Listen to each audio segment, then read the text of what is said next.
But now the serious bit, I need to explain to you why I think this is the best Audi RS car you can buy.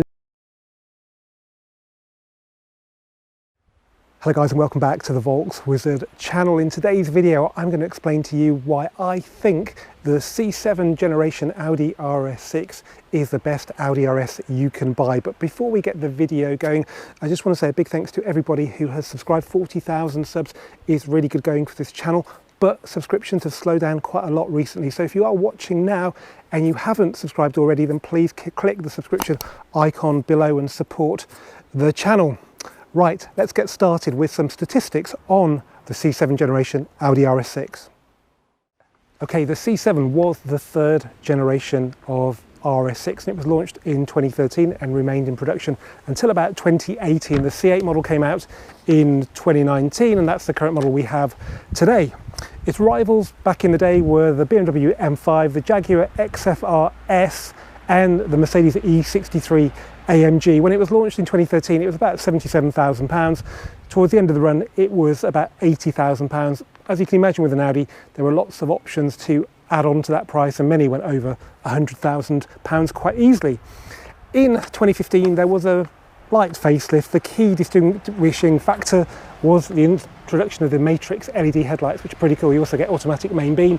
So these are those, and they look a little bit more high-tech than the originals. The car has a 4-litre V8 that's twin turbocharged. It was also used in the Bentley Continental GT, but amazingly the RS6 actually had more power than the Bentley. And that power is 560 PS metric horsepower and 700 Newton meters of torque, and that torque's developed from 1,750 RPM up to 5,500, so loads and loads of torque. It was a smidgen less powerful than the previous generation, which had the twin turbo Lamborghini V10, which had 580 metric horsepower, but it's 90 kilogram lighter, and that makes it just under 2 tons, and with more torque more of the time. It actually feels faster. It's quite a lot faster than the old V10 RS6 to 60. 4.6, which is sort of Golf R territory. This is now 3.9. There was a performance model launched in 2016 that had 605 PS, which is more than actually the current RS6 has got. So I think we were getting towards the upper limits of what was possible with this engine with that car and the new one. Top speed was 155 miles an hour. That's just limited to please the German government. There were two ways you could go beyond that. So if you had the dynamic pack, it went up to 174 miles per hour, or if you had dynamic pack plus, it went to 189 miles an hour. CO2 emissions were actually just 223 grams per kilometre. So put that into perspective, when the Mark 1 TT225 was around in about 10 years before this car, that produced more CO2 from its 1.8 litre engine. So yeah, things have moved on quite a lot in those terms.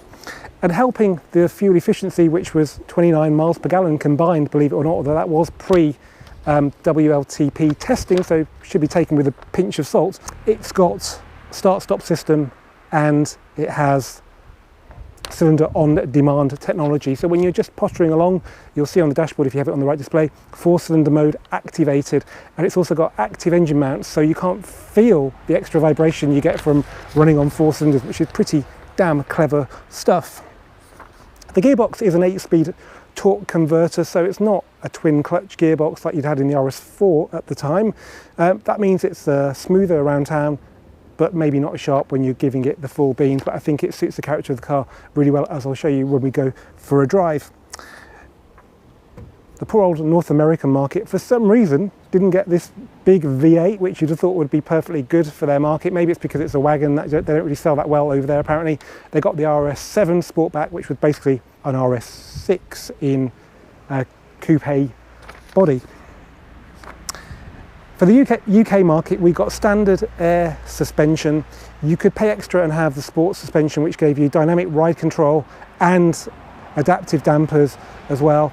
But the reports say that's quite firm, so actually an air suspended car is probably a good choice. I'll show you when we go for a drive later.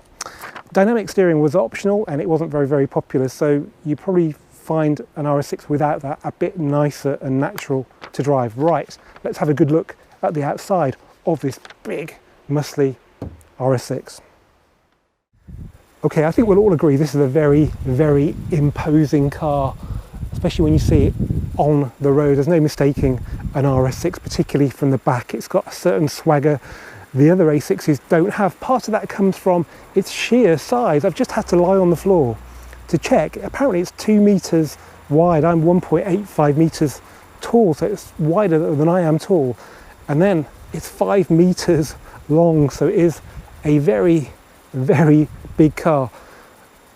That's the same with the standard A6, but what the standard A6 doesn't have is 21-inch wheels. Check those out with 285/30 tyres. Standard wheels are 20s, which still look pretty good, but 21s, well, you can see actually they don't look big on this car. So yeah, without them, maybe it'll look a little bit undernourished. We've also got the RS trademark swollen wheel arches. So for the previous generation, we had sort of box arches that aped the original Audi Quattro, but now we're back to just sheer swollenness, just like the original RS4. Now the RS6 has got a bespoke body in white. That's the structure. It's different to every other A6 and S6. The only common parts are the bonnets, the roof, and the tailgate, and I think the front doors. This car's in Daytona grey. It's a very old colour, goes back to the early noughties, and it remains in the range because it's the favourite colour of Audi design chief Mark Lichter, because it shows the shape of a car off the best, and with an RS6 there's a lot of shape to show off. Now the beauty of this car is that there is no fakery. All these grills are active. We've got under the bonnet a 4-litre twin-turbo V8 which needs a lot of air, so okay, there's a bit of blocking off there, but everything is there for a reason. And likewise, the exhausts, which are black on this car to signify it's got the sports exhaust, which I'll demonstrate happily later, they are genuine, although they do sit in the bumper like trims and go to twin pipes that are in there. But yeah, that's just to stop the bumper melting from all the heat of the exhaust, I think. Nice little diffuser there. Yeah, it's not particularly in your face, but it's a nice subtle touch. Why I like this particular car so much is that it's not overly tinselled. So it's in a classy colour. It doesn't have too many silver bits on the front of it. It doesn't have the Quattro logo emblazoned at the bottom of the grille, which was a nice idea at the time. But I just think this car's underlying menace is its big appeal, and to make it, you know, really in your face, loses some of the point of an RS model. Okay, let's have a look inside. Now this particular car has done 77,964 miles. And whilst I'm going to give you a tour of what it's like in here, generally it's important to consider the condition it's in today, because maybe this era of car has gone now and we won't get cars that wear this well. So let's start off then with the steering wheel. Just a little bit shiny, maybe a little bit, but no wear. Gear knob, no wear. Buttons, unlike some of the early Audis, no wear. Okay, but there's going to be some wear on the seats or the floor mats for sure, right? Let's have a look. Okay, so 77,000 miles, and we've got a little bit of light crease now on this beautiful Napa leather. I won't make the mistake of calling this diamond leather again, because I was correct in the comments last time I did. It's hexagonal stitching on this car, but look at it. It is incredible. Floor mats, well, they're carpets, and somebody's bound to have... No, they haven't. Okay. Yep.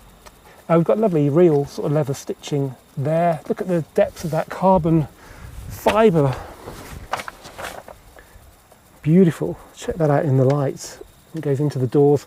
Alcantara in the doors. Proper lovely pile to it. Carpets you'd have in your lounge. Okay, it is looking maybe a little bit dated here, but I genuinely think it makes up for that with the hewn from granite quality that it exudes. We don't have Apple CarPlay, which is a strange omission on the car of this value and age. My Leon Cooper has it as a sort of a dealer option upgrade. That's not officially possible with this car, though I gather people have been communicating with somebody probably in Eastern Europe or somewhere who can hack it for this car, as long as you've got the 2 USBs in the center console, which the pre-facelift cars don't have. That's a bit of a shame, but yeah, apart from that, I really could quite happily live with this interior. We've got analog gauges, but look at them, they look like a really expensive watch. We've got a pop-up infotainment system, which amazingly is not touchscreen. Yeah, so this car came out originally in, I think, late 2011, so the infotainment is from that period, and there are quite a few steps forward with Audi in later years, but yeah, it's basic. You do learn though to use this MMI controller. It's relatively intuitive. It's a bit of a fiddle changing driving modes, having to press that and then that, although no, you can't even just press car, so you do have to use the MMI controller. And there's no sort of RS buttons on the steering wheel because it's well before that. Electric parking brake, which works okay if you have auto hold on. Climate control, nothing fancy there. This sort of thing is for a CD, yeah, CD player, 2 SD slots. That's really your only concession towards technology. We have normal cruise control, but we do not have adaptive cruise control on this car. Flat bottom wheel though looks pretty good. Paddles, I think they're R8 ones, so they're still plasticky, but they're definitely bigger than they are on some other cars.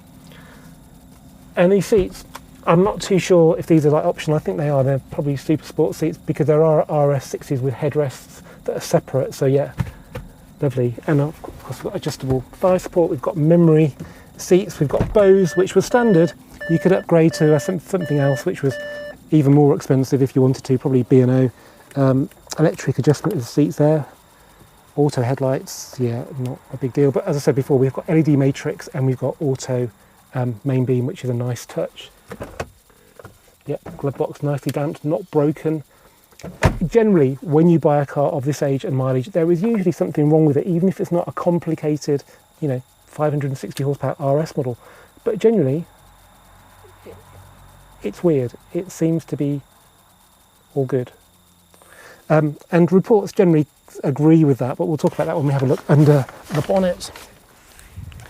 In the back, well, if you're going to have an estate car, why not have a big one? So yeah, there's loads of room in there. I don't want to get it in there because I've cleaned it so thoroughly, I'll just make it dirty. But rest assured, there's plenty of room for everybody.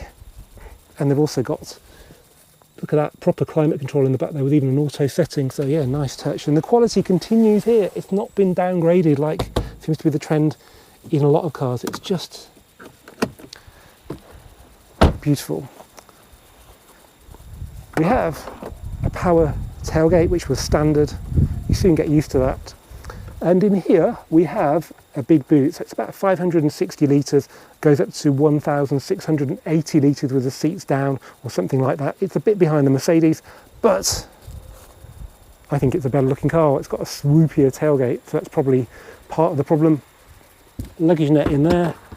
And look at this carpet.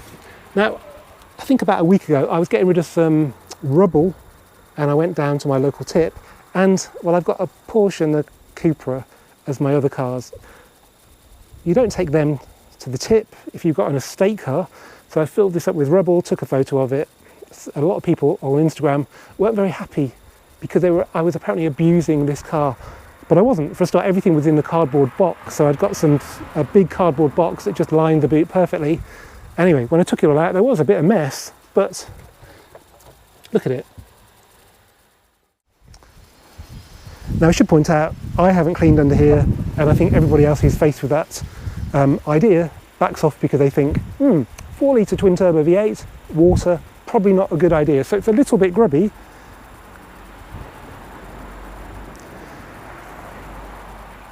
But yeah, it's even got coolant in it, that's good. So this is effectively the same engine as in the Bentley Continental GT. I think it's slightly up on power compared to that. But yeah, it does make the car feel a bit Bentley-esque to drive when you've got it in its more comfortable modes. So yeah, it's a very, very impressive engine and efficient really for its level of performance. But what makes it even more remarkable is that it's reliable. It seems to be a very over-engineered engine. speaking to specialists, there aren't really many faults you have to worry about. There are a couple of recalls I think that you probably do have to take note of, but they are, by and large, a reliable car.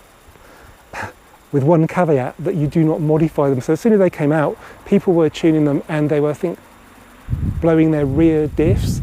All the UK cars have got sport differentials. They're a little bit more complicated as well than an old diff, so maybe they just don't like the extra torque.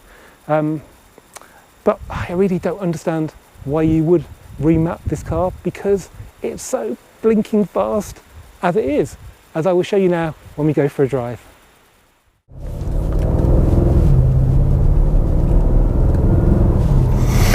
Well guys, welcome to the C7 Audi RS6 Avant, and I thought we should start off in comfort mode, which ought to be called waft mode, because it's incredible how well this car can ride on 21-inch wheels, and combine that with the 700 Newton meter of torque, which is there from 1,750 RPM all the way to 5,500, and you have a really lazy car when you're not in the mood. It's just crazy how comfortable this car is. We've also got a torque converter gearbox, which means it's super smooth around town. Okay, it's not as sharp when you're driving flat out, but it's still very good. But it makes up for that by being, you know, hard to fault. Some twin clutches can be a little bit jerky when you're driving around town, and this is just absolutely faultless. It suits this car perfectly. And this all helps the MPG as well. The official figure when the car was new was about 29 to 30. People probably didn't care too much back then when fuel was probably about £1 a litre. Now it's double that. I think it's important to talk about this. Now, that was pre-WLTP testing, so it's a little bit optimistic. Real world, I reckon today is 22 to 25, depending how you drive. If you're really restrained like I was today, you can probably top 30 to the gallon. I did a bit of overtaking, so I'm on about 29.2, but that's still really good, considering we've got 560 horsepower and 2 tons of mass to shift around as well.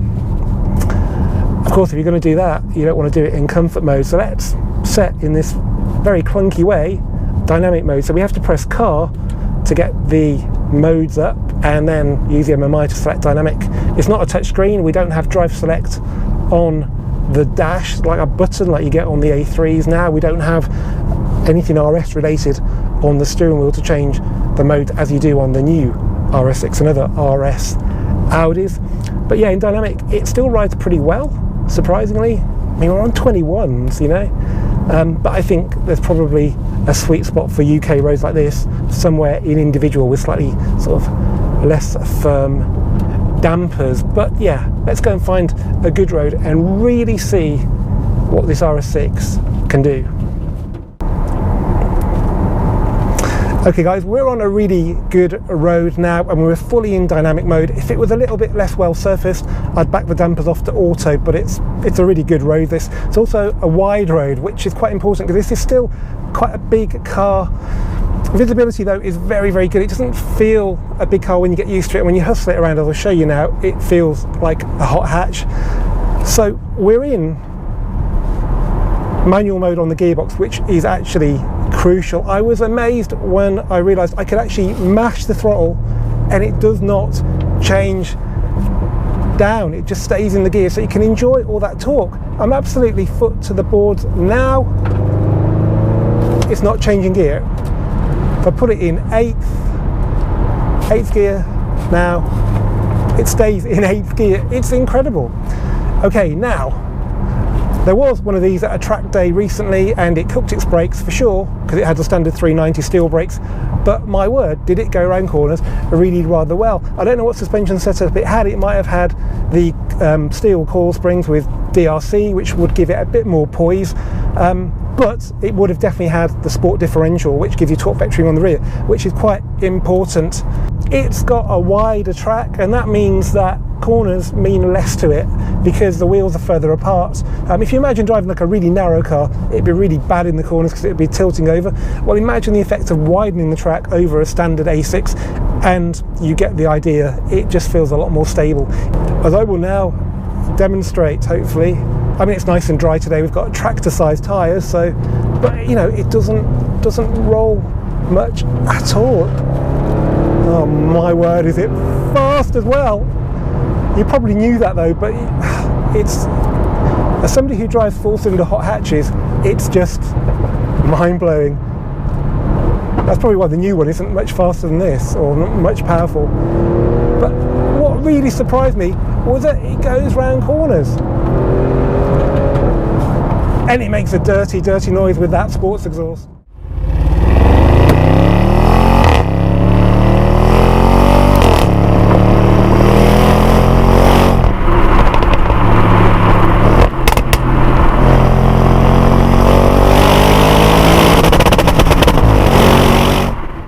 But now the serious bit, I need to explain to you why I think this is the best Audi RS car you can buy. This is not just a clickbait title, I genuinely mean this, and I've had to make a list so I make sure I don't forget, because some people will not agree and all these points are very important. Firstly, it's built at the Neckarsulm factory in Germany, where RSs have always been made. B5 RS4, C5 RS6, all the proper RS6s are made at Neckarsulm, not Hungary, not some SUV factory in Bratislava. This is a Neckarsulm car. It can be specced subtly and tastefully, unlike the new RS6. There's this like rear treatment on the new RS6. It just looks, you know, it's good, but it's not subtle. It looks like a Lamborghini's had an estate built on it. This is subtle. Look at it this way. If Mr. Mortimer and his crew from Layer Cake wanted to buy a car that was subtle and fast, they wouldn't buy the new RS6. It's just a bit too in your face. They're probably going to buy a Mercedes AMG, but they would buy an RS6 in this spec. It's turbocharged. Not all RSs have been turbocharged. Most memorable one, B8 RS4, which had very little torque. This is a mega torquey, and it still likes to rev. I've hit the rev limiter in this more times than I care to admit. It's just headbutts it. It's the best of both worlds, which you don't get unless you have turbos. It's got proper full-time quattro all-wheel drive. It doesn't have the Mickey Mouse Haldex or even the Magna system in the new RS3. Proper quattro. It's reliable. That's quite useful. I don't think necessarily that's been the case with every RS model, but this is, and I think that's important. Also important is that it is hewn from granite. Bit of a cliche, but this is a very well-made, expensive feeling car that doesn't show its mileage like a big Audi should be, and which big Audis may not always be, should we say. So yeah, it's crazy fast, kind of useful with an Audi RS, faster than the V10 that came before it, remember that, and it's only a little bit behind the C8, the new model. And the performance model actually has more power than the old one, so if you get a performance model, you've got a very current car with performance. It's not awful on fuel. I think that's important because these are cars you use every day. You go on long trips across continents, you don't want to be stopping all the time. So it's got a 75 litre tank. I don't want to tell you how much that costs to fill. It's a lot of money. Well, you can probably work it out, about £150 if you go to sort of average petrol stations. And most importantly, unlike, say, the B5 RS4 and previous RS6s, it actually goes round corners really well. It turns in crisply and feels agile, and even on the standard air suspension. So there you go, guys, the best Audi RS you can buy today. And the good news is they start from as little as £30,000. But for that, well, for any model at any price, get it inspected by a specialist or buy it from a good dealer with a good warranty. Anyway guys, thanks as ever for watching this Volkswizard video. If you've enjoyed it, please give it a thumbs up, please do comment, please do share, please, as I said before, subscribe, and I'll see you for the next video very soon. I'm about to go on an epic road trip across Europe in my Porsche Boxster GTS, so look out for updates on that, and check me out on Instagram and stories on there for updates on that trip.